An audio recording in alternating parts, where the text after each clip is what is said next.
स्वागत है दोस्तों आपका आपके अपने चैनल विष्णु स्टोरीज। तो स्टार्ट करते हैं आज की स्टोरी। अमावस्या की काली रात है। इतना अंधेरा है कि हाथ को हाथ ना दिखाई दे।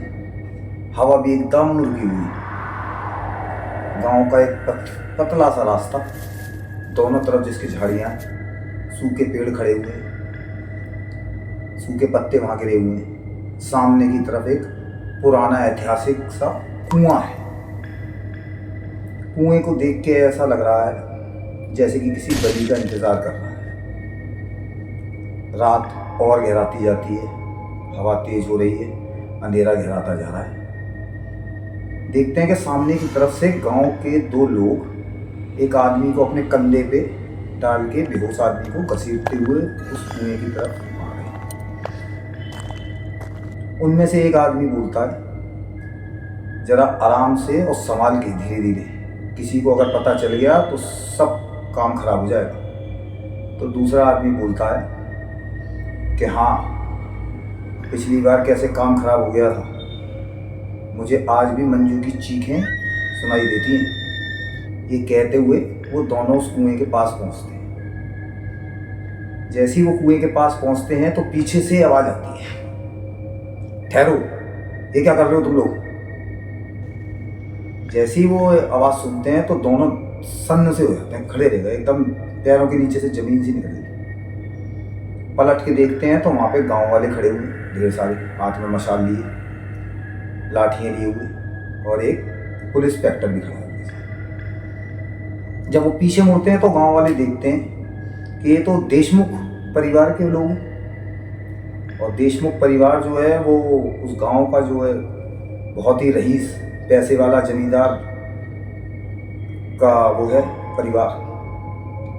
तो इंस्पेक्टर पूछता है, ये क्या कर रहे हो, इस आदमी को कहाँ ले आ रहे हो। तो ये फिर अब यहां से चलते हैं उस रहस्य की तरफ कि आखिर ये रहस्य क्या है, वो आदमी को कहाँ ले आ रहे थे। तो कुछ सालों से एक रहस्यमयी चीजें हो रही थी उस गांव में। कोई किसान अगर अपने खेत जा रहा है, कोई व्यापारी अगर उस गांव में निकल गया रात में, कोई बच्चा गलती से घर से बाहर निकल गया रात में, कोई औरत निकल गई, वो सब गायब हो जाते थे। सुबह जब उनको ढूंढा जाता था तो उनका कोई नामो निशान पता नहीं चलता था। तो गांव वालों को लगता था या तो कोई जानवर उठा के ले गया, या जो थोड़े बड़े अडल्ट लोग हैं वो कहीं चले गए होंगे, घर पर छोड़ के निकल गए। लेकिन जब ये बार बार ऐसा होने लगा तो उन लोगों को शक हुआ कि ये हो क्या रहा है, कुछ ना कुछ तो गड़बड़ है। तो वहां पे रहने वाले कुछ दोस्त, राहुल, विजय, संदीप, इन सब ने सोचा कि इस रहस्य पे से पर्दा उठाना पड़ेगा, ऐसे काम नहीं चलेगा। तो उन्होंने हर अमावस्या की रात आती तो वो निगरानी करने लगे, और गांव वाले भी उनके साथ हो गए। वो हर जगह निगरानी रखी, लेकिन इतनी चौकसी करने के बाद भी कोई ना कोई गायब हो ही जाता और उसका नामो निशान पता नहीं। तो उन लोगों ने फिर आसपास के गांव वालों की मदद ली और पुलिस से भी मदद मांगी। तो पुलिस ने कहा ठीक है, चौकसी और तेज करो। तो ये सब जब जासूसी सी करने लगे कि हो क्या रहा है, रहस्य पे से पर्दा हटाने के लिए, तो उनके सामने देशमुख परिवार का नाम आता है। तो वो उस पर नजर रखने लगते हैं। खूब बड़ी हवेली है देशमुख परिवार की। तो वो रात में, अमावस्या की रात में, झाड़ियों में छुप के वो दोस्त गांव वालों के साथ उसकी हवेली पे नजर रखेंगे। देखते हैं कि कुछ लोग रात में 12-1 बजे के टाइम पे उसकी हवेली से निकलते हैं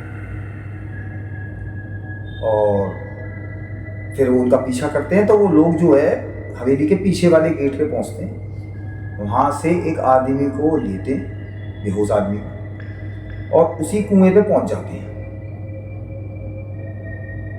तो कुएं की बाउंड्री को उस आदमी को लिटा दिया जाता है। उसके माथे पे वो लोग तिलक लगाते हैं, एक नींबू लेते हैं, उसकी गर्दन पे ऐसे करके रोल करते हैं, उसकी पूजा वूजा करते हैं, थाली वाली दिया जला के, कुछ मंत्र पढ़ते हैं और उसे पानी में धकेल देते हैं। जैसे उसे पानी में धकेलते हैं बहुत जोर से आवाज़ आती है और ऐसा लगता है जैसे कोई जानवर घुर रहा हो,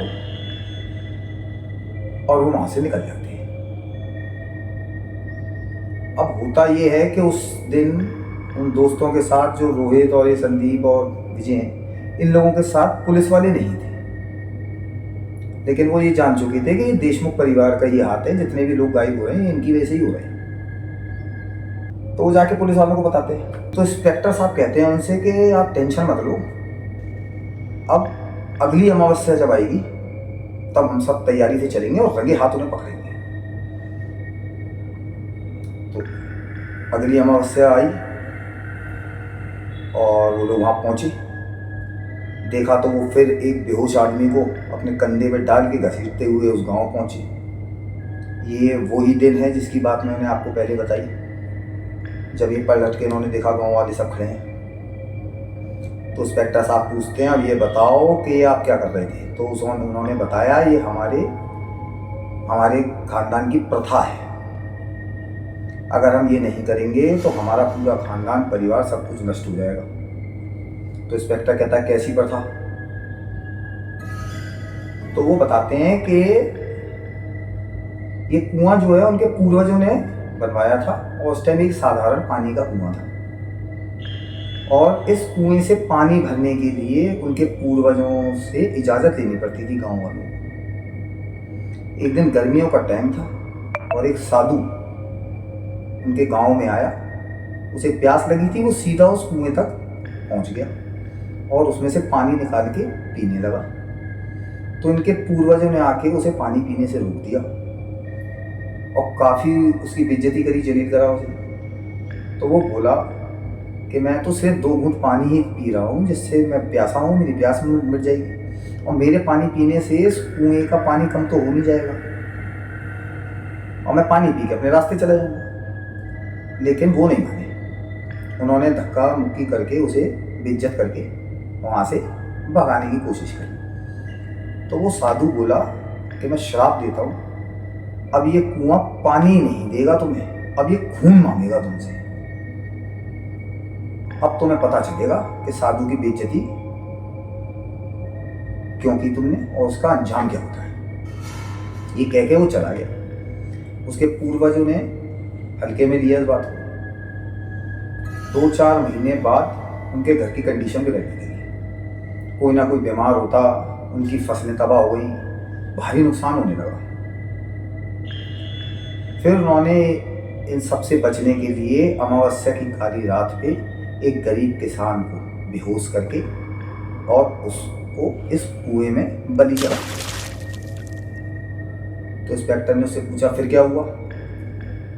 तो उसने बताया कि फिर जब अगली फसल आई तब हमारी बहुत अच्छी फसल हुई, खूब हमें पैसे मिले उस फसल से, सब कुछ अच्छा चलने लगा। तो जब से ये प्रथा बन गई है कि हर अमावस्या को हम एक बलि इस पे चढ़ा देते हैं। और पिछली बार गांव वालों को पता चल गया था, तो अमावस्या की रात पे कोई भी बाहर नहीं निकला, इस वजह से हम इसको बलि नहीं चढ़ा दे पाए। तो हमारे घर की एक औरत मंजू, वो चीखी और बहुत ही भयानक मौत हो गई उसकी। अगर हम ये सब नहीं करेंगे तो हमारी बीवी बच्चे, हम लोग कोई भी नहीं बचेगा।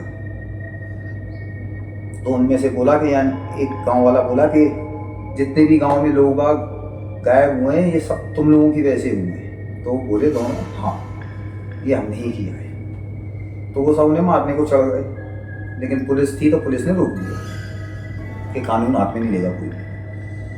तो पुलिस वाले ने पूछा कि ये बताओ ये आदमी कौन है और इसे कहाँ से लाए हो? तो उन्होंने बताया कि ये हमारे पुश्तैनी नौकर हैं, रामू काका, और जब आज भी हमें कोई नहीं मिला, सब अपने अपने घरों में थे, तो मजबूरी में फिर हमें इनकी बलि देने के लिए हम इनको यहाँ पे लेके आए। तो ये सुन के पुलिस वालों ने उन्हें गिरफ्तार कर लिया और उन्हें थाने ले गए। लेकिन यही कहानी खत्म नहीं हुई, अब और बुरा होने लगा गांव में। एक दो दिन के अंदर पता चला कि जितने भी उनके परिवार के जो आदमियों को पुलिस ने गिरफ्तार किया था, उनकी अकस्मात जेल में ही मृत्यु हो गई। किसी की आंखों में से खून निकला, किसी का गला कटा मिला, किसी को हार्ट अटैक हो गया। गांव वाले बहुत घबरा गए। उन्होंने कहा यार अब ये क्या होने लगा। और उनके जो परिवार में जो बच्चे, उनकी बीवियाँ, औरतें थीं, वो भी बीमार पड़ने लगी। वो खाना बनाए अपने बच्चों के लिए, बनाते बनाते खाना ही सड़ जाए, खराब हो जाए, ये सब दिक्कतें आने लगी। देखते देखते 4-5 दिन के अंदर देशमुख परिवार के सारे बच्चे, सारी औरतें, सब एक एक करके बीमारी से मर गए। और अब दिक्कत आई उन लोगों पे जो उसके खिलाफ खड़े थे, वो दोस्त, वो गांव वाले, है ना, जिन्होंने बलि की प्रथा के बीच में आने की कोशिश करी। तो क्या होता था कि रात में उनके घरों पे हाथों के निशान कोई छाप जाता, खून से सने हुए। और जो दोस्त थे, राहुल, संदीप, है ना, विजय, इन लोगों को ऐसा लगता है जैसे खिड़की में से कोई इनको झांक रहा है। तो ये भी बड़े डरे हुए, हमें यार ये क्या करें। तो एक दिन ऐसे ही ये सब दोस्त बात कर रहे थे गांव में चौपाल पे। तो उनमें से संदीप बोला यार मैं नहीं डरता किसी खूनी कुएं हुए से। शराब पी रखी थी उसने, रात का समय था, और आज मैं अकेले ही जाता हूँ और अकेले निपट लूँगा, जो होगा सो होगा, देखी जाएगी। सारे दोस्तों ने बहुत मना किया कि बेवकूफ़ मत बन, अपना तो आंखों देखा है। वो नहीं माना, वो अकेला चला गया। दोस्तों ने बहुत रोका लेकिन वो नहीं रोका। सुबह जब वो दोस्त उसके घर गए तो पता चला कि वो लौट के नहीं आया। सारे गांव वाले इकट्ठा होते हैं, इकट्ठा होके वहाँ पहुँचते हैं, देखते हैं कि संदीप तो है नहीं वहाँ पे, लेकिन संदीप के कपड़े जो है वो कुएं की बाउंड्री पे तय करके रखे हुए हैं, जैसे किसी ने बिल्कुल तय करके बड़े सलीके से रखे। वो समझ गए संदीप, गेम ओवर हो गया संदीप का। क्या करें क्या करें, सारा पूरा गांव खौफ में, घर से बाहर निकलने में डरे, काम पे जाने में डरे, बहुत दिक्कत आने लगी। तो किसी ने सलाह दी कि एक बाबा जी हैं, 2-3 गांव छोड़ के रहते हैं वो, राम करके उनका नाम है, उनको बुलाया जाए। 90-95 साल के बाबा हैं वो, और उन्होंने ऐसी श्रापित जगहों को, बहुत सी जगहों को शांत भी करा दी। जब उनको बुलाया गया तो उन्होंने बताया कि अब ये कुआं जो है ये अपने आप में एक शक्ति बन गया है और इसे रोकना बहुत जरूरी है। अगर इसे रोका नहीं गया तो ये एक एक करके नहीं, ये पूरे गांव को ही खा जाएगा, ये पूरे गांव को ही खत्म कर देगा।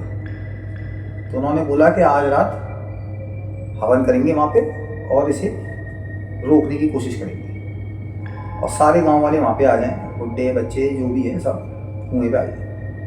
तो सब अपनी अपनी मशाल वशाल जला के और उस खूनी कुएं के पास पहुंच गए। बाबा जी भी वहाँ पे आ गए। सब ने मशालें उस कुएं के कोनों पे लगा दी। बाबा जी के चेलों ने वहाँ पे हवन का सामग्री रख दी और हवन की आग जला दी। हवन स्टार्ट होने लगा।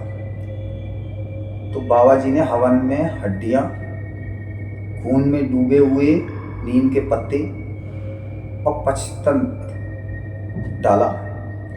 जैसे ही उन्होंने ये सब किया, मंत्र पढ़ना स्टार्ट किए, तो कुएं में से अजीब अजीब सी आवाज की आवाज आ रही, जैसे थर्रा रहा हो पानी।